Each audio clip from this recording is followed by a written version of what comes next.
Olá a todos e sejam bem-vindos ao nosso canal Teoria e Desordem. Desde já peço a todos que compartilhem esse vídeo, que curtam também esse vídeo, se inscrevam e ativem o sininho. Certo, eu sou o Carlos Penha e a gente vai comentar um pouco sobre esses atos que ocorreram pelo Brasil no último domingo, dia 26, atos pró-governo Bolsonaro. Bolsonaro definitivamente instituiu a polarização em seu governo. Fica mais claro nesse sentido que nunca existiu plano de governo para o Brasil, e sim um plano ou planos para convertidos. Havia um discurso, né, o eu contra eles, né, e esse discurso foi altamente direcionado ao PT. Durante anos a mídia espalhava, fomentava que era o PT que segregava o Brasil entre pobres e ricos, negros e brancos, e por aí vai, né? Mas nesse domingo, nesse ato, houve um processo de instituir, oficializar um governo, né, o governo bolsonarista, né, esse desgoverno de oficializar mesmo que no Brasil existe uma polarização, né? E quando a gente pensa que existe um presidente que está ali para governar o Brasil, governar para todos, independente de ser de esquerda ou direita, independente de ideologias políticas, mas sim para o povo brasileiro, esse presidente faz tudo ao contrário. Numa manifestação da manifestação do dia 15, chama alunos de idiotas e incentiva o seu agrupamento a sair às ruas para apoiar o seu governo. Agora, também lembra esse discurso de polarização, né? Me lembra lá atrás, ainda com Aécio Neves, logo após a sua derrota no segundo turno. E a primeira fala dele me chamou muita atenção, né, que ele iria fazer uma grande oposição a Dilma. Ele dizia também que foi eleito por 51 milhões de pessoas, 51 milhões de votos ele teve, e com isso ele teria um respaldo de fazer um enfrentamento muito mais feroz, agressivo, como nunca houve nos governos, no primeiro mandato de Dilma e nos dois de Lula. E aconteceu, isso se concretizou porque logo quando iniciou, né, 2015, ele entrou com uma ação no TSE pedindo anulação na chapa Dilma e Temer. Logo em seguida, ele financiou o impeachment, né? Ele pagou em dinheiro, né, para a Janaína Pascoal, Miguel Reale Júnior, Hélio Bicudo, para elaborar, né, né, aquele projeto de impeachment. Eles foram os autores do pedido de impeachment, e o PSDB pagou a esses três, né, Janaína, que virou agora deputada pelo PSL.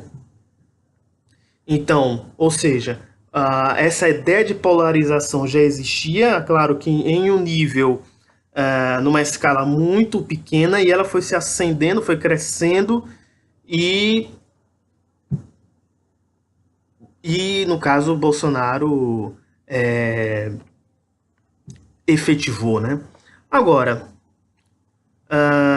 todos que estiveram ali no ato pró-Bolsonaro não apoiam só a figura de Bolsonaro, mas sim comungam do mesmo pensamento, ou seja, todos eles ali também acreditam na meritocracia, bandido bom é bandido morto, são contra as cotas, homofobia não é crime. Ou seja, durante as eleições, quem votou em Bolsonaro não queria votar no PT. A gente precisa distinguir isso. né? Quem votou em Bolsonaro, o Bolsonaro houve muita gente votou em Bolsonaro, né? Foram levadas pelo discurso do senso comum, com altas pitadas de fake news. Então não se pode dizer que dentre os 57 milhões, se eu não me engano, 56, 57, 58 milhões que votaram no segundo turno de Bolsonaro, sejam completamente bolsonaristas ou que conheciam Bolsonaro. Não, né? Ali foi algo das eleições, né? Ali se valeu muito mais pelo ódio ao PT do que conhecer Bolsonaro. Mas assim, também a gente não pode passar a mão na cabeça porque não houve somente Bolsonaro como candidato. Existiu mais de 10 candidatos a presidente e mesmo assim as pessoas com notícias, né? Havia notícias sobre quem era Bolsonaro, mesmo assim votaram em Bolsonaro. Mas o que acontece? Esses atos, né, pró-Bolsonaro revelam aí sim que existe uma parcela significativa da população, né? Esse agrupamento tem uma fidelidade cega por Bolsonaro. Vamos supor que Bolsonaro poste em seu Twitter ou nos grupos de WhatsApp que nos próximos atos as pessoas levem uma Bíblia e uma munição, né, de 38, né, revólver 38. Não tenha dúvida que esse povo vai levar uma Bíblia e vai levar uma bala de 38. Enfim, essa galera que foi às ruas, a gente pode dizer que quem estava nas ruas, né? É melhor a gente definir isso. Muita gente falou que o Brasil foi às ruas no domingo. Não, realmente não foi. Nas ruas foram a elite branca, velha, entendeu? Foram as pessoas que saíram às ruas. E independente de números, de se teve 1 milhão, 2 milhões, acredito que não teve 2 milhões. Foi um ato grande, mas não teve uma proporção como do dia 15. Mas o que me chamou a atenção foi essa fidelidade desse grupo com Bolsonaro. Eles são comprometidos com a causa Bolsonaro. E se você ver vários canais, ou se você seguir grupos de WhatsApp pró-Bolsonaro, eles tratam que estão em guerra. Existe uma guerra virtual, existe uma guerra, e essa guerra só vai ter fim quando a esquerda evaporar, desaparecer, ou quando as políticas de Bolsonaro se concretizem. Então, aí sim termina essa guerra. Ou seja, quais políticas? Olha, o sucateamento da educação. Por que o sucateamento da educação? Ele é muito inteligente. Na visão dele, as faculdades ou a educação brasileira está infestada de comunistas. Então ele precisa retroceder, sucatear, quebrar, para refazer uma nova educação à base do bolsonarismo.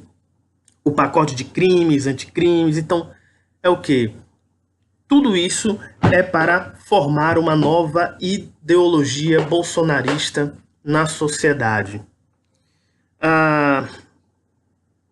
Eu estou tentando me segurar porque é o seguinte, é muito forte falar isso, dizer que essas pessoas que saíram às ruas foram fascistas. Mas me parece que são. Eu não tenho dúvida disso, porque eu acho que foi um passo e esse passo não volta atrás, porque essas pessoas, infelizmente, não têm diálogo, não se tem como conversar, e o Brasil ele caminha para um outro estágio, um estágio de radicalização, um estágio perigoso, por um campo minado, em que essas pessoas podem fazer de tudo. Bolsonaro pode radicalizar ao total e ele tem um instrumento dessa galera.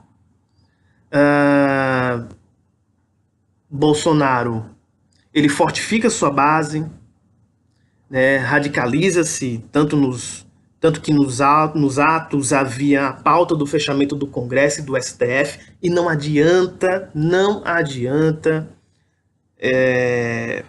falar, não, porque a pauta era MP não sei o quê, era apoio, não. Dentre essas pautas, a maior pauta, sim, era o fechamento do STF e o fechamento do Congresso. Claro que eles voltaram atrás porque quando você levanta essas pautas, né, são muito fortes agora no momento. Mas se por algum período de tempo essas pautas continuam, esses atos pró-Bolsonaro continuam, a tendência é que essas pautas cresçam e se tornem comuns, e aí gera o caos. O Bolsonaro não respeita as instituições. Isso fica claro, que ele incentiva os seus apoiadores a criticarem jornalistas, criticarem a imprensa, criticarem e ameaçarem o STF, criticarem e ameaçar o Congresso. É altamente intimidador e ele faz isso com maestria. Bolsonaro faz isso com maestria.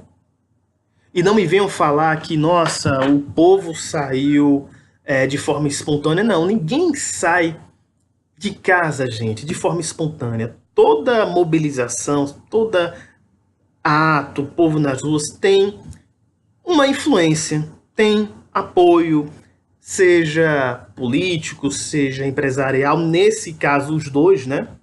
Bolsonaro incentivou esse seu grupo, seu núcleo, né, radical, já vou logo falando assim, que é um grupo radical, e está disposto a tudo.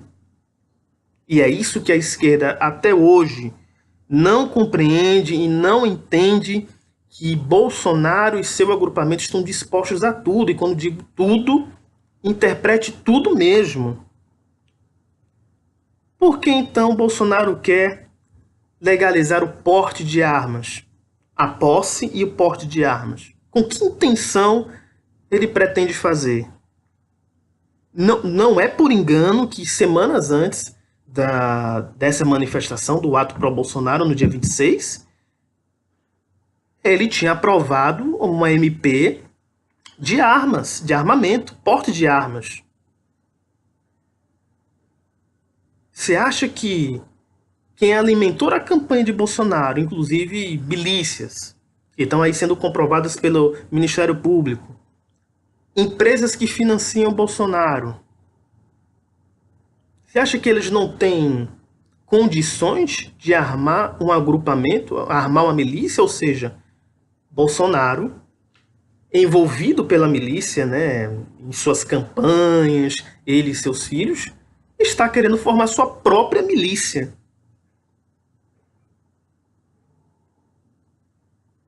Vamos supor, um grande empresário tem condições de comprar 10 armamentos. Um trabalhador não tem, mas quer fazer parte da milícia bolsonarista. Esse empresário compra 10 e repassa para os outros.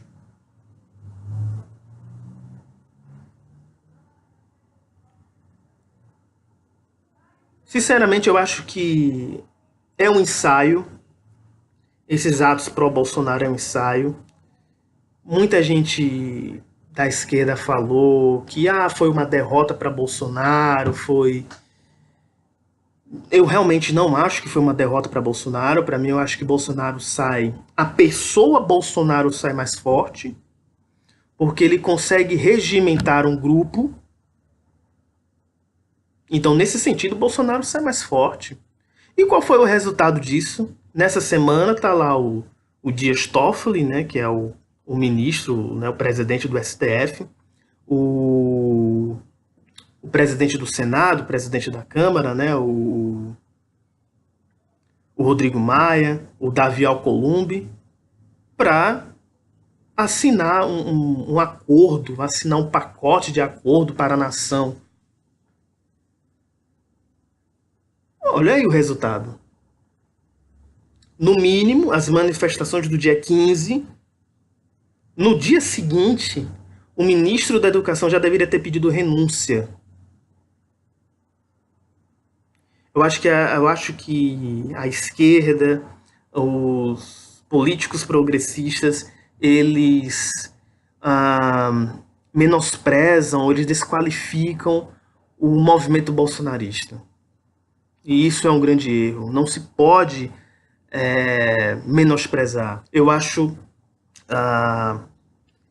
que a partir de domingo, do dia 26, de domingo para cá, a gente agora sabe quem é quem, sabe aonde esse governo quer levar, aonde esse governo quer ir e suas condições. Suas condições. Existe uma batalha sendo travada, isso não é nada de dramático, drama, não. Não, gente, longe disso, não quero ser dramático, mas existe sim um conflito que está aí, que está exposto, e tem que abrir os olhos. A esquerda tem que dialogar, mas as pessoas também têm que estarem abertas. Eu acho que entra em outro nível, porque vamos colocar assim, existem pessoas direitas que a gente pode dialogar e discutir sobre democracia, Constituição. Mas o que existe, as pessoas que foram nos atos, é um ultraconservadorismo de direita com altas doses de fascismo. E é muito perigoso. O fascismo com fundamentalismo religioso, tudo misturado, macatismo. E esse é um perigo que, se não tivermos cuidado, isso pode gerar grandes, mais grandes conflitos no Brasil.